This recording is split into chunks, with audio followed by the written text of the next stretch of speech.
श्री स्वामी समर्थ. आजची आपली कथा आहे बायकोचा पैसा. तुझा पगार फक्त घरासाठी आहे, तुझ्या स्वप्नांसाठी नाही. नम्रता थबकली. त्या एका वाक्याने जणू तिच्या मनात काहीतरी तुटलं, काहीतरी जे ती खूप दिवसापासून जपून ठेवत होती. सकाळची वेळ. पुण्यातल्या एका छोट्याशा पण गजबजलेल्या रस्त्यावर असलेल्या बुटीकच्या दारासमोर नम्रता हात ठेवून उभी होती.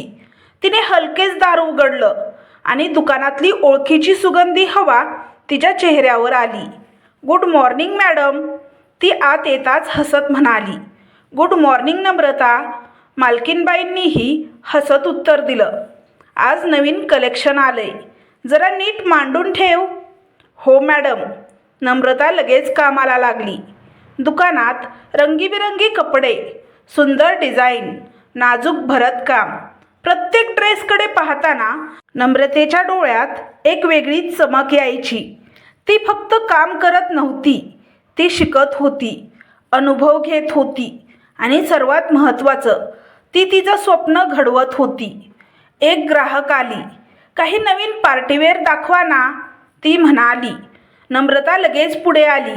तिने एक सुंदर हलक्या गुलाबी रंगाचा गाऊन काढला. मॅडम, हा ट्राय करा, तुमच्यावर खूप छान दिसेल. ग्राहकाने तो ट्राय केला आणि आरशात स्वतःकडे पाहून हसली. Wow, exactly what I wanted. मालकीनबाई दुरून सगळं पाहत होत्या. त्या नम्रताजवळ आल्या आणि हळूच म्हणाल्या, नम्रता, तुझ्यात खूप टॅलेंट आहे. एक दिवस तू स्वतःचं बुटीक उघडशील. नम्रता थोडी लाजली, पण तिच्या डोळ्यातलं स्वप्न त्या क्षणी आणखी स्पष्ट झालं. रात्री नम्रता घरी आली. तिने तिची छोटी डायरी काढली आणि आजचा खर्च, आजची बचत सगळं नीट लिहायला सुरुवात केली. पगार 28,000, घर खर्च 10,000, बचत 8,000, बाकी इमर्जन्सी. ती प्रत्येक रुपया जपून ठेवत होती. तिच्या मनात एकच विचार होता, एक दिवस माझं स्वतःचं बुटीक असेल. काही महिन्यांनी नम्रताचं लग्न ठरलं अंकुशसोबत. अंकुश एका कंपनीत काम करत होता. पहिल्या भेटीत तो खूप समजूतदार, फ्रेंडली वाटला. तुला काय करायला आवडतं, त्याने विचारलं. नम्रता हसली. मला कपड्यांशी काम करायला खूप आवडतं. एक दिवस मला माझं बुटीक सुरू करायचं आहे. अंकुश हसला. वा, खूप छान आहे, मी सपोर्ट करेन. त्या एका वाक्याने नम्रता खुश झाली. लग्नानंतरचे काही दिवस खूप छान गेले. सगळं नवीन, सगळं सुंदर. नम्रता सकाळी कामाला जायची, संध्याकाळी घरी यायची आणि अंकुशसोबत वेळ घालवायची. सुरुवातीला अंकुश खूप केअरिंग वाटायचा, पण हळूहळू काहीतरी बदलायला लागलं. एक संध्याकाळ नम्रता घरी आली, थकलेली. दरवाजा उघडताच तिने पाहिलं, अंकुश सोफ्यावर बसलेला, हातात नवीन फोन. अरे, नवीन फोन? नम्रता थोडी आश्चर्याने म्हणाली. हो, लेटेस्ट मॉडेल आहे. खूप दिवसापासून घ्यायचा होता, पण खूप महाग असेल ना, नम्रता विचारात म्हणाली. अंकुश सहज म्हणाला, अरे काही नाही, तू पण एवढं कमावतेस ना. नम्रता थोडी शांत झाली, पण मनात एक छोटासा प्रश्न उभा राहिला.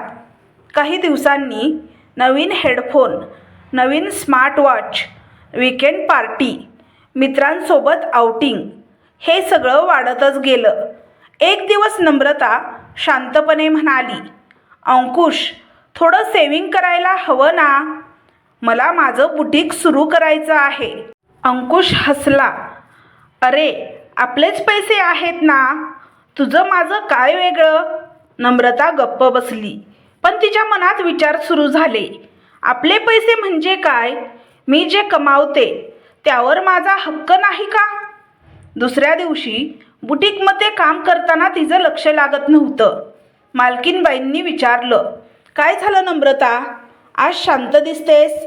नम्रता हसण्याचा प्रयत्न करत म्हणाली, काही नाही मॅडम, पण आतून ती तुटत होती. संध्याकाळी ती पुन्हा डायरी उघडते आणि तिला दिसतं सेविंग कमी होत चालले आहेत, खर्च वाढत चालला आहे. तिने पेन खाली ठेवलं. डोळ्यात पाणी आलं. मी रोज दुसऱ्यांचं बुटीक उभं करते, पण माझं स्वतःचं स्वप्न हळूहळू दूर जातंय. ती स्वतःशीच पुटपुटली. त्या रात्री ती ठामपणे ठरवते, आता मला बोलावंच लागेल. दुसऱ्या दिवशी रात्री नम्रता आणि अंकुश जेवत होते. नम्रता शांतपणे म्हणाली, अंकुश, मला सिरियस बोलायचं आहे. हां बोल ना. आपण खर्च कमी करूया. मला माझं बुटीक सुरू करायचं आहे. मी खूप दिवसापासून पैसे साठवते. अंकुशने चमचा खाली ठेवला. तो थोडा चिडून म्हणाला, तू एवढं ओव्हरथिंक करतेस. पैसे आहेत ना खर्च करायला, पण फ्युचरसाठी. अरे फ्युचर नंतर पाहू, आता एन्जॉय करायला हवंच. नम्रता काही क्षण गप्प राहिली आणि मग हळू आवाजात म्हणाली, हे माझे पैसे आहेत. मला माझं स्वप्न पूर्ण करायचं आहे. क्षणभर शांतता पसरली. अंकुश अचानक मोठ्या आवाजात म्हणाला, घरात येणारा पैसा हा घराचाच असतो, तुझा नाही. त्या एका वाक्याने नम्रता पूर्णपणे थबकली. तिच्या हातातला घास थांबला. डोळ्यातलं पाणी थांबवायचा ती प्रयत्न करत होती. आतून काहीतरी पूर्णपणे तुटलं होतं. ती हळूच उठली आणि काहीही न बोलता आतल्या खोलीत निघून गेली. त्या रात्री ती झोपली नाही. छताकडे पाहत ती विचार करत होती, मी इतकी मेहनत करते, पण माझ्या पैशावर माझा अधिकार नाही. माझं स्वप्न इतकं कमी आहे का? बाहेर हॉलमध्ये अंकुश मोबाईलवर व्हिडिओ पाहत बसला होता. त्याला अजूनही काहीच फरक पडलेला नव्हता आणि इथेच नम्रतेच्या आयुष्यातला पहिला मोठा तडा पडला होता. त्या रात्रीनंतर नम्रता बदलली होती. ती आधीसारखी हसत नव्हती, बोलत नव्हती, फक्त आपलं काम करत होती. सकाळ. बुटीकमध्ये नेहमीप्रमाणे गडबड सुरू होती. नम्रता, तो रेड लेहंगा दाखव ना, एक कस्टमर म्हणाली. हो मॅडम, नम्रता हलक्या आवाजात म्हणाली. ती काम करत होती, पण तिचं मन कुठेतरी हरवलं होतं. मालकीनबाईंनी पुन्हा एकदा लक्ष दिलं. नम्रता, सगळं ठीक आहे ना? ती हसण्याचा प्रयत्न करत म्हणाली. हो मॅडम, सगळं ठीक आहे. पण त्या हसण्यात वेदना स्पष्ट दिसत होती. दिवसभर ती दुसऱ्यांच्या स्वप्नांना आकार देत होती आणि स्वतःचं स्वप्न हळूहळू हातातून निसटताना पाहत होती. संध्याकाळ. नम्रता घरी परतली. दरवाजा उघडताच तिला पुन्हा तेच दृश्य दिसलं. अंकुश फोनवर मित्रांशी हसत हसत बोलत होता. टेबलवर नवीन ब्रँडेड शूज ठेवलेले होते. नम्रता थांबली. ती काही क्षण त्या शूजकडे पाहत राहिली. अंकुश, हे नवीन आहेत का? ती शांतपणे विचारते. हो, सेल लागली होती, मस्त डील मिळाली. पण अजूनही मागच्या महिन्यांचे बिल्स बाकी आहेत ना? अंकुश चिडून म्हणाला. तू पुन्हा सुरू झालीस का? नम्रता आता गप्प बसली नाही. मी फक्त सांगतेय, आपल्याला सेविंग करायला हव्यात. तू ना खूपच टेन्शन घेतेस. जीवन एन्जॉय करायला हवं. त्या दिवशी वाद जास्त वाढला नाही, पण नम्रतेच्या मनातली वेदना अजून खोल गेली. दिवस जात होते, खर्च वाढत होता. EMI, credit card bill, online shopping, parties. Namrata रोज तिच्या डायरीमध्ये आकडे पाहत होती आणि प्रत्येक दिवशी एकच जाणवत होतं, आपण खाली जातोय. एक दिवस नम्रता बुटीकमध्ये काम करत असताना तिचा फोन वाजला. स्क्रीनवर अंकुश नाव दिसलं. हॅलो.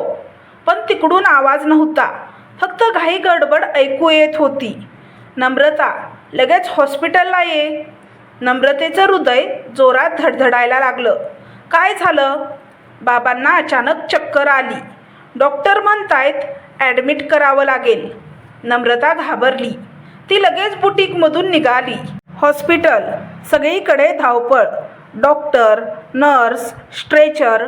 नम्रता आत शिरताच तिने पाहिलं, अंकुश चिंताग्रस्त उभा होता. काय झालं? नम्रता घाईने विचारते. डॉक्टर म्हणतायत ऑपरेशन करावं लागेल. किती खर्च येईल? अंकुश थोडा थांबला. 3 ते 4 लाख. नम्रताच्या पायाखालची जमीन सरकली. ठीक आहे, आपण मॅनेज करू, ती म्हणाली. पण तिच्या मनात एकच विचार, आपल्याकडे पैसे आहेत का? अंकुश लगेच फोन काढतो. बँक ॲप उघडतो. बॅलन्स खूपच कमी. सेव्हिंग अकाउंट जवळजवळ रिकामा. तो दुसऱ्या अकाउंटमध्ये पाहतो, पण तिथेही काही नाही. नम्रता हळू आवाजात विचारते, क्रेडिट कार्ड मॅक्स लिमिट झाली आहे. क्षणभर दोघंही शांत झाले. त्या शांततेत एक भयानक सत्य उभं होतं. आपल्याकडे काहीच नाही. नम्रतेच्या डोळ्यात पाणी आलं. तिला आठवलं तिचं सेव्हिंग, तिची डायरी, तिचं बुटीकचं स्वप्न, सगळं. हळूहळू खर्च होत गेलं होतं. ती अंकुशकडे पाहते, पण त्याच्याकडे उत्तर नव्हतं. तेवढ्यात अंकुशची बहीण आली.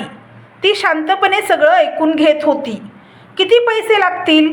तिने थेट विचारलं. अंकुश काही बोलला नाही. ती पुढे आली. रिसेप्शनवर जाऊन पेमेंट केलं. नम्रता आणि अंकुश दोघेही थक्क झाले. काही वेळानंतर ती त्यांच्या जवळ आली. ती शांतपणे म्हणाली, काळजी करू नका, सगळं ठीक होईल. आणि मग ती एक वाक्य म्हणाली, घरात सेव्हिंग असायला हव्या होत्या.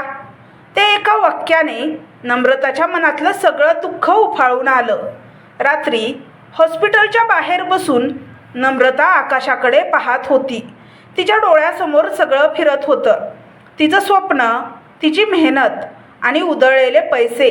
ती हळूच स्वतःशी म्हणाली, मी किती वेळा सांगितलं होतं. अंकुश बाजूला बसला होता. तो पूर्णपणे शांत झाला होता.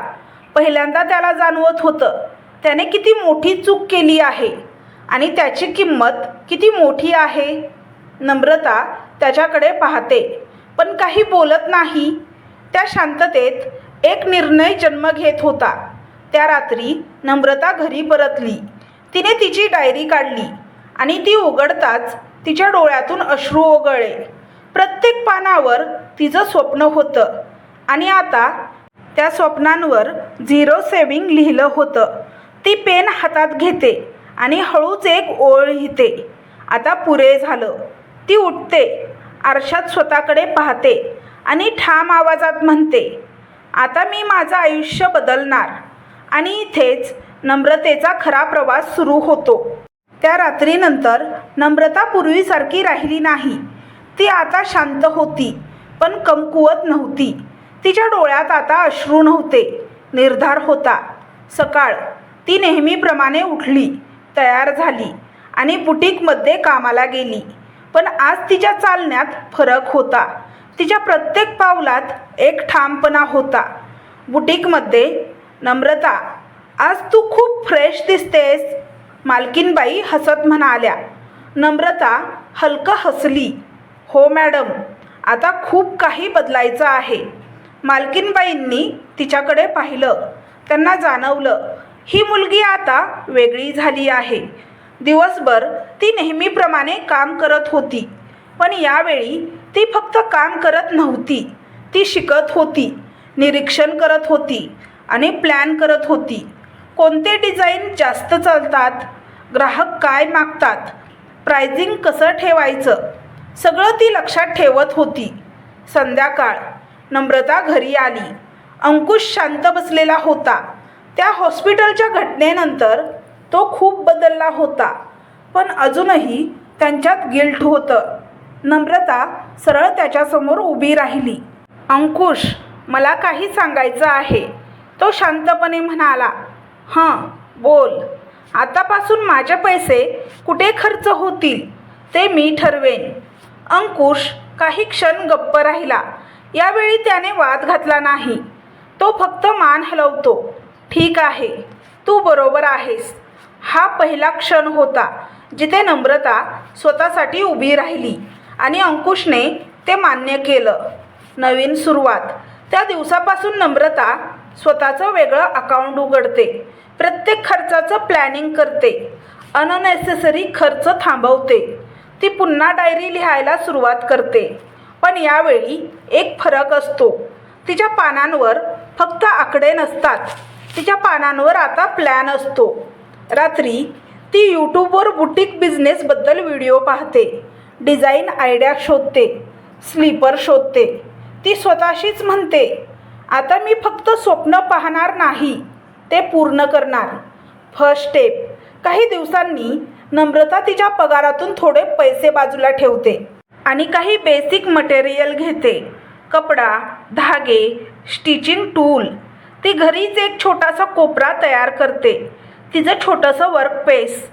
पहिला ड्रेस तिने स्वतः डिझाईन केला, स्वतः शिवला आणि आरशासमोर धरून पाहिला. तिच्या डोळ्यात चमक आली, हे माझं आहे. ती तो ड्रेस घालून एक फोटो काढते आणि व्हॉट्सअप स्टेटसला टाकते. काही वेळातच, खूप छान आहे, कुठून घेतलास, ऑर्डर घेणार का, मेसेज येऊ लागतात. नम्रता हसते. तिला जाणवतं, माझी सुरुवात झाली आहे. हळूहळू तिला छोटे ऑर्डर येऊ लागतात. ती रात्री उशिरापर्यंत काम करते.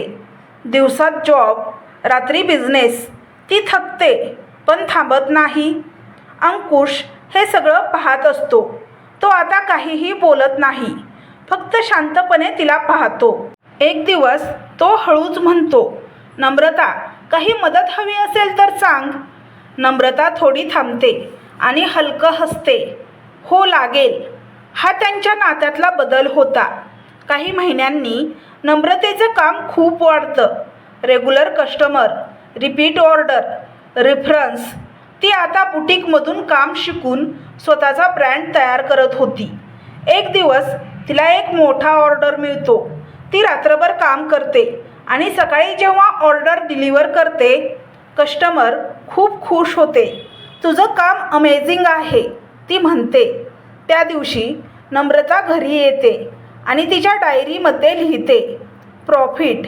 पहिल्यांदाच पॉझिटिव्ह.